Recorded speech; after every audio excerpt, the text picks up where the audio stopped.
আসসালামু আলাইকুম প্রিয় শিক্ষার্থীবৃন্দরা, কেমন আছো সবাই? আজকে চলে এলাম তোমাদের গণিত বইয়ের সপ্তম অধ্যায় নিয়ে। সপ্তম অধ্যায়টি হচ্ছে ব্যবহারিক জ্যামিতি। ব্যবহারিক জ্যামিতিতে দুটি অংশে বিভক্ত, একটি হচ্ছে ত্রিভুজ এবং অন্যটি হচ্ছে চতুর্ভুজ সম্পর্কিত বিভিন্ন বিষয়াবলী। আজকের আলোচনায় আমরা শুধুমাত্র ত্রিভুজ সম্পর্কিত সমস্যাবলী নিয়ে আলোচনা করব। ত্রিভুজ সম্পর্কিত আলোচনায় তোমাদেরকে প্রথমেই কিছু কোণ অঙ্কন করা শিখতে হয়।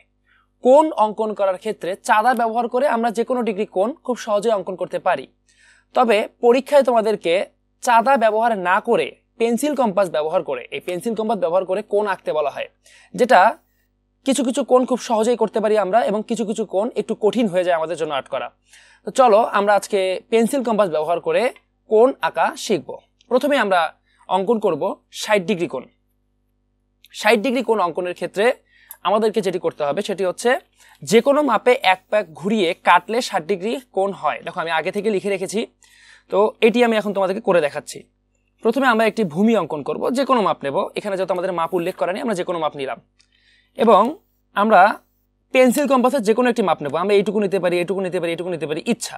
আমি একটি স্ট্যান্ডার্ড মাপ নিলাম, তোমরা তোমাদের ইচ্ছা মতো মাপ নিতে পারো। আমরা একটি এখানে বৃত্তচাপ অঙ্কন করলাম এবং আমার বৃত্তচাপটি যে অংশে ভূমি স্পর্শ করেছে সেখান থেকে আমি আরেকটি বৃত্তচাপ উপরে অঙ্কন করব। বৃত্তচাপ দ্বয় যেখানে ছেদ করলো, এই ছেদ বিন্দুর সঙ্গে আমি আমার ভূমির প্রথম বিন্দুটিকে যোগ করে দেব।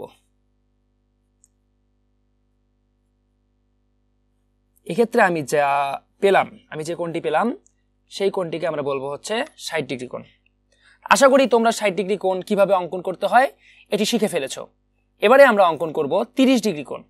30 ডিগ্রি কোণের ক্ষেত্রে আমাদেরকে দেখো 60 ডিগ্রি কোণের অর্ধেক অঙ্কন করলে 30 ডিগ্রি কোণ হয়। 60 ডিগ্রি কোণের অর্ধেক অঙ্কন করলে 30 ডিগ্রি কোণ হয়। তাহলে আমরা প্রথমে আরেকবার 60 ডিগ্রি কোণ অঙ্কন করে নেব। আশা করি এতক্ষণে তোমরা বুঝে ফেলেছো কিভাবে 60 ডিগ্রি কোণ অঙ্কন করতে হয়।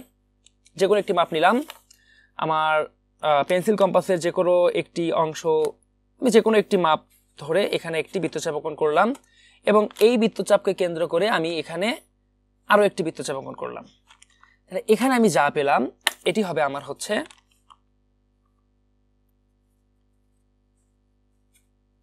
60 ডিগ্রি কোণ। এটি হচ্ছে আমার 60 ডিগ্রি কোণ। এই 60 ডিগ্রি কোণকে এখন আমি অর্ধেক করে নেব। কিভাবে করব দেখো, আমার এই বৃত্তচাপ থেকে এই বৃত্তচাপ পর্যন্ত যে মাপটা আসে এটা দ্বারা আমি এখানে একটি বৃত্তচাপ অঙ্কন করব এবং এই বিন্দু থেকে আমি একই মাপ নিয়ে আরেকটি বৃত্তচাপ অঙ্কন করব। এই বৃত্তচাপ দ্বয় যেখানে ছেদ করে, এই ছেদ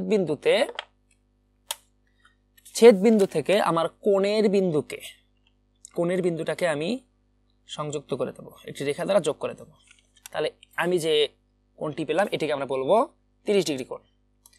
এখান থেকে আরো কিছু প্রশ্ন হয়ে থাকে, যেমন তোমরা 15 ডিগ্রি কোণ পেতে পারো। 15 ডিগ্রি কোণ যদি আসে সেক্ষেত্রে কি করবে, একইভাবে 30 ডিগ্রি কোণকে অর্ধেক করে নেবে। আশা করি তোমরা সেটা পারবে, এটা তোমাদের হোমওয়ার্ক থাকবে। এবারে আমরা 90 ডিগ্রি কোণ অঙ্কন করব। 90 ডিগ্রি কোণ অঙ্কন করতে জানে না এমন স্টুডেন্ট খুঁজে পাওয়া দুষ্কর।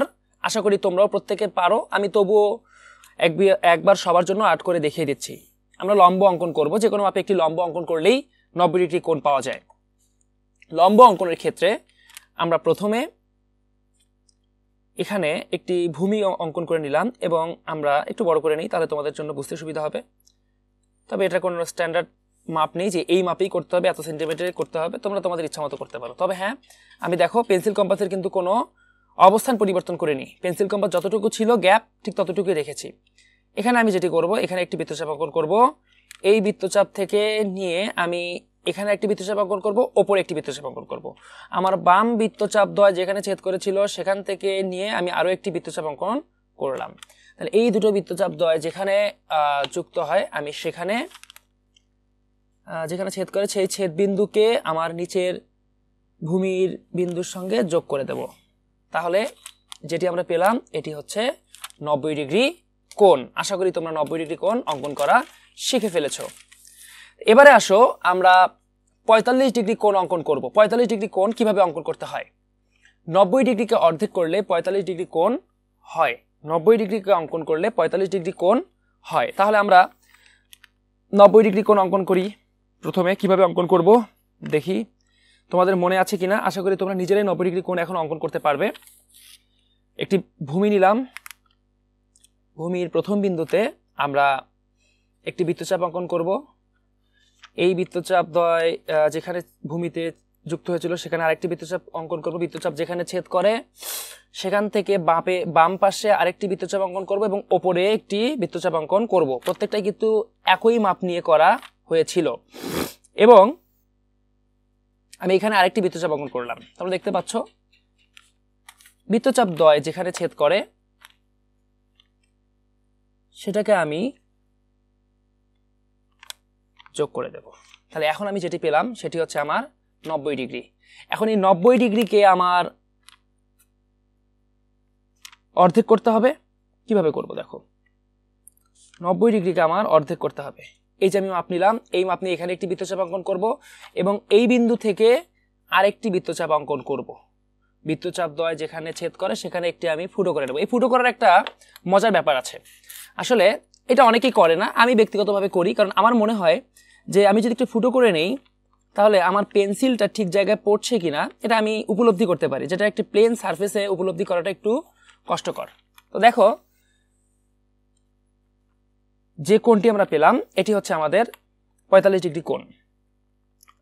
এভাবে তোমরা যে কোনো ডিগ্রিতেই পেন্সিল কম্পাস ব্যবহার করে কোণ অঙ্কন করতে পারবে। এখন আমাদের মোস্ট ডিমান্ডেবল একটি কোণ যেটা পরীক্ষায় খুব বেশি আসতে দেখা যায় সেটি হচ্ছে 75 ডিগ্রি কোণ। এই 75 ডিগ্রি কোণ কিভাবে অঙ্কন করব সেটা এখন আমি তোমাদের সামনে তুলে ধরব। দেখো 75 ডিগ্রি কোণ অঙ্কন করতে হলে তোমাদের 60 ডিগ্রি ও 90 ডিগ্রি এর মধ্যবিন্দু নির্ণয় করলে হবে। তো 60 ডিগ্রি এবং 90 ডিগ্রি, তার মানে প্রথমে আমরা 90 ডিগ্রি অঙ্কন করে নেব এবং একই সাথে আমরা 60 ডিগ্রিটাও অটোমেটিক্যালি পেয়ে যাব। কিভাবে দেখো, ইতিপূর্বে তোমরা দেখেছো 90 ডিগ্রি কিভাবে অঙ্কন করতে হয়। সো ওইভাবেই আমি এখানে 90 ডিগ্রি অঙ্কন করছি। একটি বৃত্তচাপ নিলাম,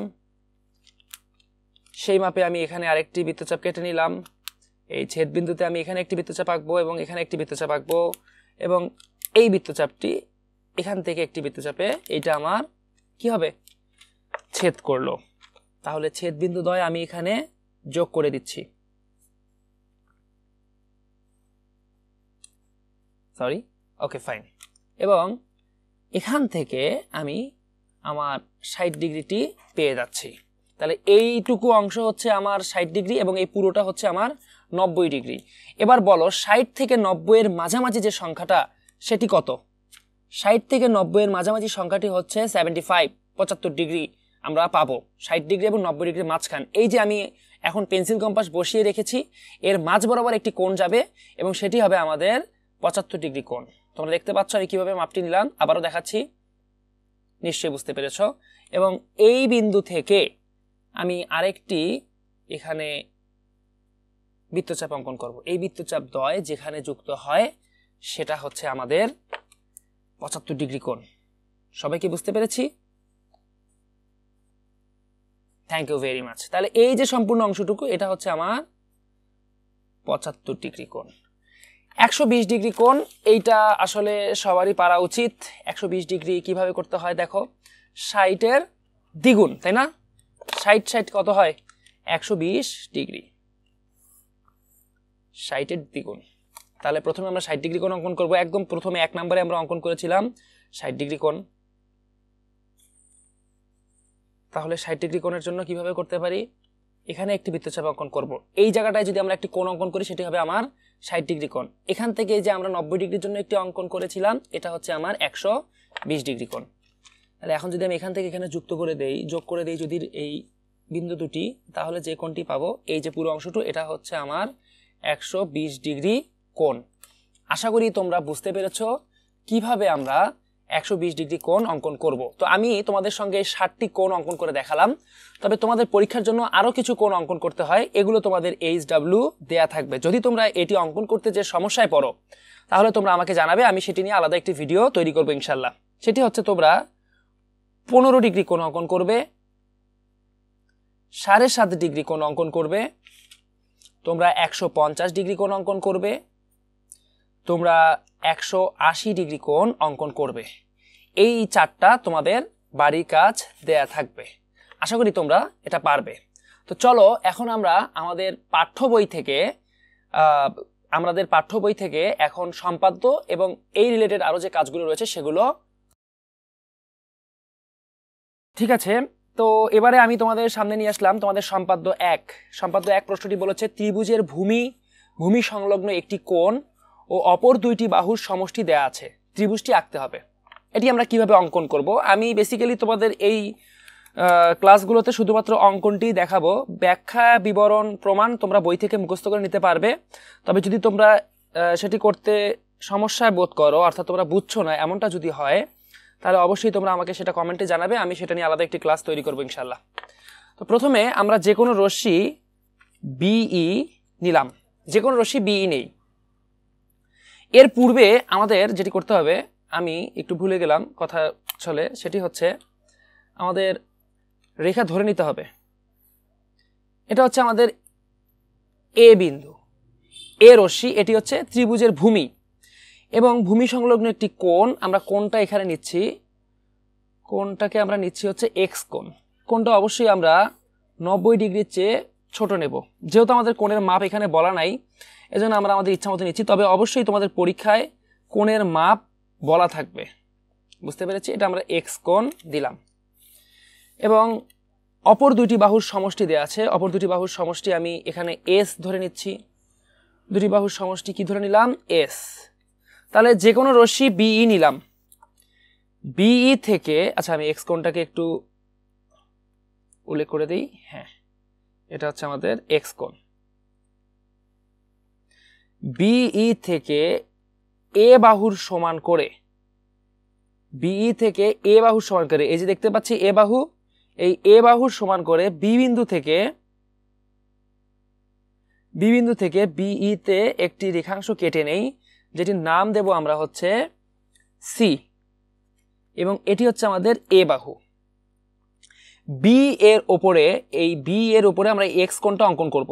এক্স কোণটা অঙ্কন করব, এই যে এক্স কোণ পেয়েছি, এক্স কোণটা আমরা এখানে অঙ্কন করব। এক্স কোণটা কিভাবে অঙ্কন করতে হয় তোমরা নিশ্চয়ই আমার কোণের অংশটুকু দেখে এসেছো ক্লাসে। কোণের অংশটুকুতে আমি এটি তোমাদেরকে খুব সুন্দর করে শিখিয়েছি কিভাবে অঙ্কন করতে হবে। দেখো, তো এখানে বেসিক্যালি কোনো ডিগ্রির কথা বলা নাই যে কত ডিগ্রি কোণ। তো দেখো, এটি হচ্ছে আমার এক্স কোণ অঙ্কন করা হয়ে গেল। এটিকে আমরা বলবো এক্স কোণ।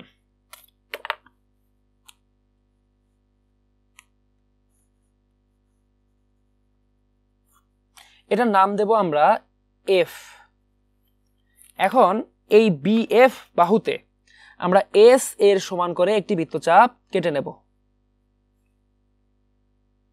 এস এর সমান করে একটি বৃত্তচাপ কেটে নেব এবং এটার নাম দেব আমরা হচ্ছে ডি। এটার নাম দেব আমরা ডি। এটা আসলে এস বাহু, ঠিক আছে? সিটি যোগ করি, আমরা এখানে সিটি যোগ করে দেব। তাহলে আমাদের এই যে ডি বিন্দুতে আমরা একটি কোণ পাবো নিশ্চয়ই। ডি বিন্দুতে একটি কোণ উৎপন্ন হচ্ছে, আমরা সেই কোণটার মাপ দিয়ে নিলাম। এখন ডি বিন্দুতে আমরা যে কোণটা পেলাম, ঠিক একই পরিমাণ কোণ ডি বিন্দুতে আমরা যে কোণটি পেয়েছি, এই একই পরিমাণ কোণ আমরা সি বিন্দুতে অঙ্কন করব। কিভাবে করব দেখো, আমরা এখানে একটি মাপ পেয়েছি, এই সেম মাপ আমরা এখান থেকে এই জায়গায় অঙ্কন করব এবং এখান থেকে এই পর্যন্ত একটি মাপ আছে,